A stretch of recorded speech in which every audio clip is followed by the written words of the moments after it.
Hey, it's Andrew back at BTO Range here in Conroe, Texas. And today on the bench, we have a neat little revolver. This is a Dan Wesson, not Smith & Wesson, but Dan Wesson. This is a model 15-2, which is the most common version of the Dan Wesson, the one you see most often in the revolver game. But those that are relatively new to guns and shooting maybe don't even realize that Dan Wesson started as a revolver company. Now they're owned by CZ, or part of the CZ firearms group, and they make primarily 1911 pistols. But originally they started as a revolver company. And Dan Wesson, that Wesson. So he was a great, it's Daniel Baird Wesson. He was a great grandson of the co-founder of Smith & Wesson. And this guy, this Dan Wesson was born in 1916. And he'd worked for Smith & Wesson up until around 1965. And in 65, the company was being sold. It wasn't going to be in the Wesson family name anymore.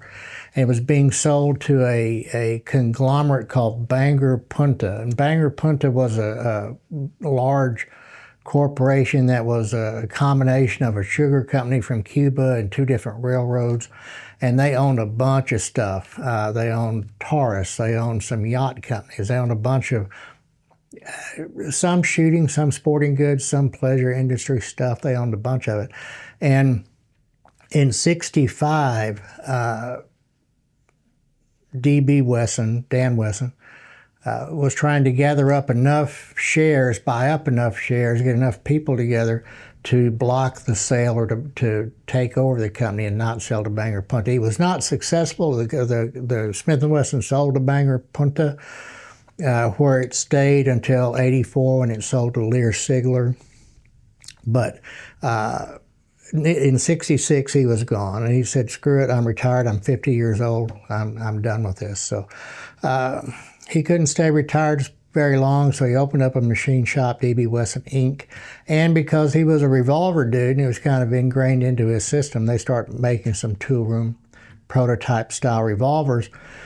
And they say, hey, we can start making guns again. So there was another guy by the name of Carl Lewis, Carl with a K, K-A-R-L Lewis, who had been working with Colt and Browning, primary designer for the Colt Trooper Mark III series. And we've done a video on the Mark III. And he was also involved with Browning with the BLR, the rack and pinion system on the BLR rifle. And he had developed several patents for a revolver, including the interchangeable barrel system that would come about with the Dan Wesson. He pitched it to Colt, and he pitched it to Browning. Neither one were very interested. Colt was really doing ARs in the late 60s. So Carl Lewis and Dan Wesson got together and formed their company and started making firearms. Now, interestingly enough, we talked about Dan Wesson now owned by CZ. Way back in about that 68 time frame, Lewis and Wesson went to Czechoslovakia, which was still a communist country at the time, and toured the CZ plant, not for production combination, but it appears they were wanting to import some of the air rifles and things like that to the United States and sell them as a revenue stream. It didn't work out, but just an interesting side note, there's a CZ connection to Dan Wesson way before 2005. So in 1970, they actually began shipping what was the Model 11 and Model 12 Dan Wesson revolvers, and they were greatly different from the revolver. Well, I say greatly different, same basic lockwork, same basic design, aesthetically different. And we have some still pictures that we'll show you throughout this little video here. But they had what collectors now call the pork chop barrel shroud, which the barrel shroud, this wasn't flat, or this wasn't contoured here, this was flat on those early Dan Wessons. And the barrel shroud, this part of the barrel shroud had an extension that came down and made it up with the front of the frame, and that's how you indexed the barrel shroud on those guns. It had an external barrel nut. So the interchangeable barrel system on this gun, the Lewis patented system. So there's the barrel shroud. So it's got a nut that fits here, and you can see that nut. Let's clear this gun here. You can see that nut here recessed into the barrel shroud. So on the earliest guns, the Model 11, 12, and then in the 14 and 15, which came about a little bit later, it was an external barrel nut, and then that changed very shortly thereafter. But in any event, so this is, and I'm kind of skipping around here, don't really mean to do that, but these guns became prized by hunters and competitive shooters, particularly metallic silhouette shooting, which is a game I don't think IHMSA, I don't know if they're even still active anymore, shooting metallic cutouts of various game animals at known distances out to 200 meters. And the Dan Wesson guns became really known for that because you could change these barrel lengths yourself. You didn't need a gunsmith to do it. The guns came with a toolkit where you could unscrew this barrel nut, take the barrel shroud off, unscrew the barrel, and then reverse that and screw another barrel in. They came with a feeler gauge to set the cylinder gap and all that. So it really only took a couple of minutes, and you could do it really at the bench if you wanted to, or in the field, or wherever you were at. You didn't necessarily have to be in a workshop to do it, as long as you had the tool and the gauge. So that's kind of the yeehaw on the Dan Wesson. They're very well made guns, very well finished, accurate little guns, and they developed kind of a cult following that exists to this day. So anyway, 1970 they come out with that, the Carl Lewis design. In 71, it became the Model 14, the Model 15. The Model 14 fixed sight revolver. Model 15 had the adjustable sight. So that's the difference between the 14 and the 15. And then people still, we still had the pork chop barrel, or the pork chop barrel extension here, and those early guns still had that barrel nut visible on the outside of the barrel, and the sales for the gun were kind of not doing as well as they should because they look kind of weird. So 73, 74, they put a -1, and now that harkens back to Smith & Wesson engineering changes. They'd use a dash system on their engineering changes, so did Dan Wesson. So the 14-1, 15-1, 73, 74, it still had the pork chop barrel, but they recessed the barrel nut like this one is here now. So that helped out quite a bit, and then just slightly after that, in 1975/76, the 14-2, the 15-2, difference is still just the sights, the fixed sight and adjustable sight gun with the 15. They did away with the pork chop barrel, and we get this barrel shroud. So with this barrel shroud, and we'll look just at the shrouds. You'll see that on the back end, let me get this barrel out here. On the back end of this shroud, there is a pinhole right there. The frame has a corresponding roll pin that sticks out of it. So that's how the shroud indexes onto the frame. So that's how, and they were able to do away with that pork chop feature, or that extension that stuck down. And it really helped the aesthetic lines of the gun quite a bit. And there was also a couple other changes there. The hammer throw with the -1 engineering change. The hammer throw wasn't nearly as long in double action as it is in this gun. It was much shorter, and the gun was a little bit more ammunition sensitive with that. And then the -1 gave a longer hammer throw, and alleviated that problem. And the -2 did away with the weird barrel extent, or the weird barrel shroud extension there. So. They introduced the pistol pack. So the pistol pack, and this is not a pistol pack. The pistol pack came in like a hard-sided briefcase, and it was either a 3 or 4 barrel set. So you got the revolver, and it was 2.5, 4, 6, or 2.5, 4, 6, and 8, and a couple of different grips. Right. This is the original grip that would have come on this 1980 vintage revolver. Of course, it's got Pike Myers on it now, but and that's another thing with this revolver. Instead of a grip frame underneath it, it's just a stud that comes down, and the grips are attached with that Allen screw that goes through that the bottom of the grip. So there's a ton of different grip variations. You're not limited, I guess, by the metal grip frame that you are on, say, a typical Smith & Wesson or typical Colt revolver. So the pistol pack came out, all different barrel lengths from 2.5 inches, 2.5, 4, 5, 6, 8, 10, 12, 14, 15-inch barrel, all the way out to 15-inch barrels on that gun, the pistol pack.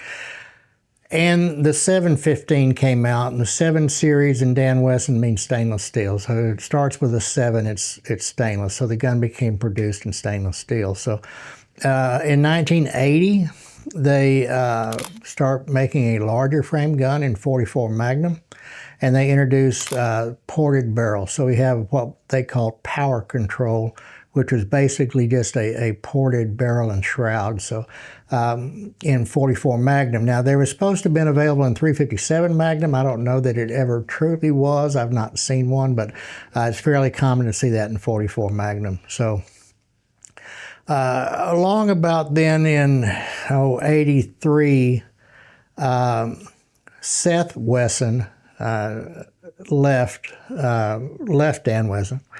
And then we start to also see the Super Mag calibers come out. Dan Wesson had a stretched frame gun that came out in .357 Super Mag, .375 Super Mag, .445 Super Mag, and .414 Super Mag, which is unusual. So the .445 Super Mag is the one you see the most often.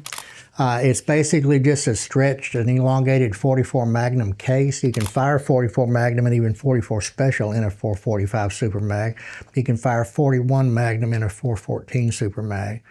You get the idea. The only one that's different is a .375 Super Mag. That's you have to make those cases out of. You can make them out of 30-30 fairly easily just by shortening the case. So they even made a gun in .45 ACP that would also, or .45 Win Mag, which would also shoot .45 Roland and .45 ACP. So there was a ton of different calibers, and mainly related to hunting and mainly related to this metallic silhouette game. And in fact, one of the big stars in the metallic silhouette business, a guy by the name of Elgin Gates, was a real big proponent of Dan Wesson firearms, advertised for him, promoted for him as part of that. So he was a big driver in that whole Super Mag thing. So there was also a hunter pack in the big frame gun where you got scope rings and you got a few other things in that hard-sided briefcase-like case. So during this time, Dan Wesson never really got on firm financial ground. It was a very niche revolver. They never really got any traction as compared to, say, Smith & Wesson or Ruger or even Colt. They were even making guns for high standard that became branded as the High Standard Sentinel, made by Dan Wesson, and that additional revenue channel kind of prolonged them having to file Chapter 11, but file Chapter 11 they did. And in 1990, Seth Wesson gets approached by one of the VPs of Dan Wesson, and he buys it. He reacquires, Seth Wesson reacquires Dan Wesson and moves it to Palmer, Massachusetts. Now, up until that time, they've been in Monson. I mean, they started in Monson, they've been in Monson until they move it to Palmer. And in the Dan Wesson world, where the gun was made makes a difference as to value. A lot of people really don't. There were some quality control issues on the Palmer guns in some cases, and that caused a bit of a reputation drop-off, if you will, on the Palmer guns. That said, I've known people that have had guns made in Palmer that they run fine and they're perfectly okay with them. But it doesn't take many problems to get reported around and get talked around that it becomes a thing. So the Monson guns and the Palmer, and then the Palmer guns, you're going to find a difference in monetary value there. So Wesson Firearms in Palmer, they introduced some fixed barrel guns without the interchangeable feature, which was kind of weird to me when that happened, because that was the whole purpose of the Dan Wesson, really. And they started moving, not so much moving away from metallic silhouette, but moving into things like bowling pin. They introduced a gun called the Pin Slammer in .45, and with a shorter cylinder to let it time faster, to get shots off quicker. But all that really didn't work, and in 1995 they're done, they're gone, they're history. In 1996, a company called New York International, a man by the name of Bob Serva, buys the Dan Wesson name and parts on hand and intellectual property and all that, moves a whole bunch of Norwich, New York. Interestingly enough, Serva also bought Wilde firearms. And if I can get my hands on one of those guns, I'd love to do a video on the Wilde gun. I think Charles Bronson in the movies when you think of that Wilde. So, but he was a big 1911 guy. And the focus of Dan Wesson starts shifting from revolvers to 1911. And in fact, now in 2005, CZ bought Dan Wesson, and now it's a 1911 company. Even though they keep teasing that revolvers are going to come back, it really hasn't happened in any numbers. And Bob Serva now does Fusion Firearms. That's his company, which is 1911. So anyway, that's probably too long on the history of the Dan Wesson gun, so let's talk about the revolver itself. So this is a 15-2, and the Dan Wesson guns, remember, it's very much, it's not exactly a Colt Trooper Mark III inside, but it's got the same type of transfer bar. It's got some wonky wire springs in there that cause the problem. There's the hand spring and the transfer bar spring are the same spring. That's two leaves that control both those parts in that gun. And that's the part that can cause you a problem. Now that said, the trigger and hammer on this gun are made out of sintered metal, the powdered metal. We've talked about that in other videos. So there's really not much of a way to polish those.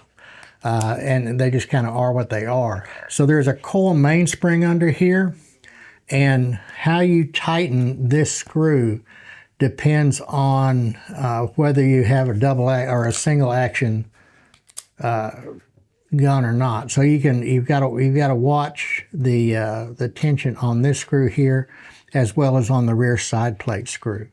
So the cylinder latch on the Dan Wesson, there's not one back here, it's right here. So you just pull this down and move the cylinder out this way.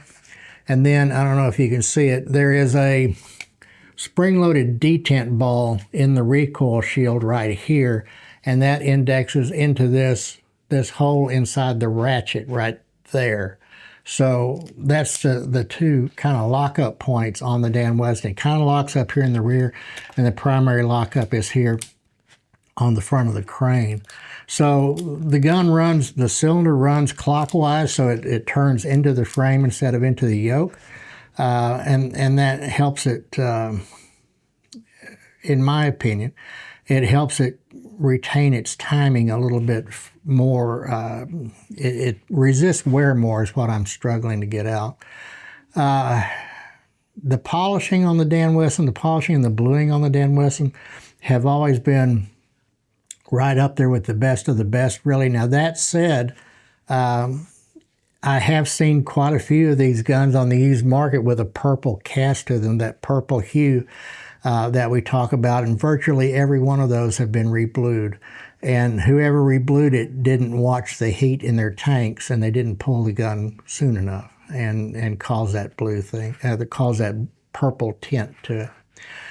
Another thing to watch out for if you're looking for the Dan Wesson is this rear sight here is also a cast metal piece, so they can break, they can crack across right here at the elevation screw. They're cross pinned here, roll pin here through the frame holding that leaf down. There's a spring underneath it. So that's an acro style rear sight. I call it acro style rear sight, although it's not the same sight for sure. Every Dan Wesson sold that was sold new came with the tool. Virtually every Dan Wesson you find on the used market at a gun shop somewhere does not have the tool. So good news is a company called EWK Arms, and they don't even know I'm making this video, probably don't even know we exist, but they make the tools for the Dan Wesson. They offer it in a little tool pack. You get a combination tool, and I believe this is exactly an EWK tool. So you get the correct style the correct size Allen keys for the grip and the side plate, and you get the that's that thing again. You get the barrel nut. This exterior part here engages the barrel nut and allows you to turn the barrel nut off and on.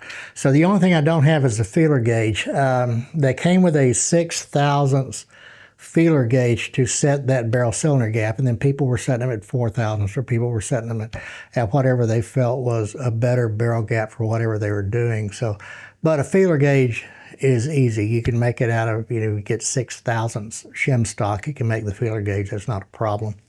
So what goes wrong with these guns? Not a bunch.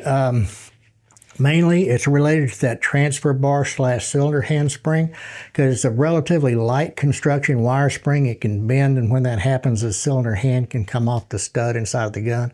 And then you can try to rebend it, and it might work, and it'll work until it doesn't. So you pretty much need to replace it. But the good news, again, is that this EWK Arms makes those springs new, replacement, and they make also various other parts for their gun. So that's real good news. So what's it worth? So we look back at the three things that we always look back at, right? Scarcity, originality, and condition. So the Dan Wesson guns aren't particularly scarce. They're less common, obviously, than Smith & Wesson and some other brands that are on the market. And certain variations of the gun are scarce and are more prized by Dan Wesson collectors. And yes, Dan Wesson collectors, there's a robust community of Dan Wesson collectors. There's a website, there's all of that stuff. And some of the rarer barrel variants, or the rarer calibers, like 32 H&R. There was a 22 caliber version of this gun, not necessarily rare, but less common than the 357. This is the most common of the bunch, the 15-2 357 mag. So, and then we have to look at the accessories that come with it, right? So pistol packs are scarcer than individual guns. And by pistol pack, I mean one that was sold as a pistol pack in the correct case with the medallion or the belt buckle and the tools and all that came with it. So this is not a pistol pack like I said a little bit ago. This is, I'm really confident the original owner bought the gun and then sourced his way into a couple of more barrels and had like a do-it-yourself pistol pack. This is a Dan Wesson leatherette type case. It's got the Dan Wesson logo here on the outside of it, but that's not how the pistol packs came packaged at all. So originality, obviously you can look at the exterior finish of the gun. We're fine. This is as issued with the factory high polish blue. You notice we have different color rear sights. We've got a different color front sight inserts. We've got a white insert here, a yellow insert here, a red insert on this 6-inch barrel. But there's a little set screw right here in the front of the shroud, and you just loosen that set screw out with your handy dandy tool here, and you can just take this side out and put another colored blade in. And there were a bunch of different blades available for that gun too. So very user-friendly gun. So we're happy with the originality of this gun. We're happy with the functionality of this gun. And looking at condition, it is not uncommon to see these guns in high condition because a lot of them were used by those competitive shooters or hunters or gun people. Someone just wanting a revolver might not necessarily buy a Dan Wesson. They would have bought something that they heard of before, like the Colt or the Smith & Wesson or the Ruger. So you find a lot of these in fairly high condition, like this one. There's just a little bit of bluing wear here around the front sight. Maybe this was holster carried a little bit, but other than that, we have a little bit of drag ring here on the cylinder, but not much. So for a gun that's 44 years old, it's in nice condition. So this particular gun, with the addition of the 2 barrels, the gun itself is $500 all day long at a retail gun store, if not maybe just a touch more. The extra barrels obviously add value to it. The grips, the grips are the grips.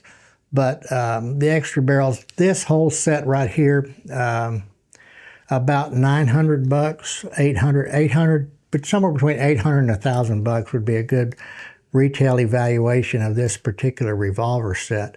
Now, that said, a pistol pack, the factory pistol pack with the case and everything right in that, is well over $1,000, and we see them going from, depending on how many barrels and which barrels and how nice it is, from 12 to 16-ish, give or take. There are people that have been advertising or trying to get 2,000 out of a pistol pack. I don't know that it'll ever bring it in the 357. It might in 44, or it might, if there was a Super Mag pistol pack, that almost certainly would bring it. So the Super Mag guns bring more money than the 15s do, the smaller frame guns. So anyway, I thought it was a neat little gun. I showed it around here to a couple of people that have been in the business a couple of years anyway, and they never heard of Dan Wesson. They didn't know. They thought, they equate Dan Wesson with the current production, which is all 1911 base, with the Specialist and the Bruin and the Kodiak and all that stuff that Dan Wesson makes now under the CZ corporate ownership. So they weren't even aware that it started out as a revolver company, but it certainly did. So that's the Dan Wesson 15-2. Probably a little long-winded on the history, but I'm a nerd. What can I don't know what to tell you about that. But if you liked what we're doing, hit that like button, hit that subscribe button. Let us know. We enjoy reading the comments, even some of the weird comments, and there have been some weird ones. But in any event, we try to push out content at least once a week, and we'll keep doing that as long as you guys keep listening, that's for sure. So thanks a bunch, and we'll see you on the next one.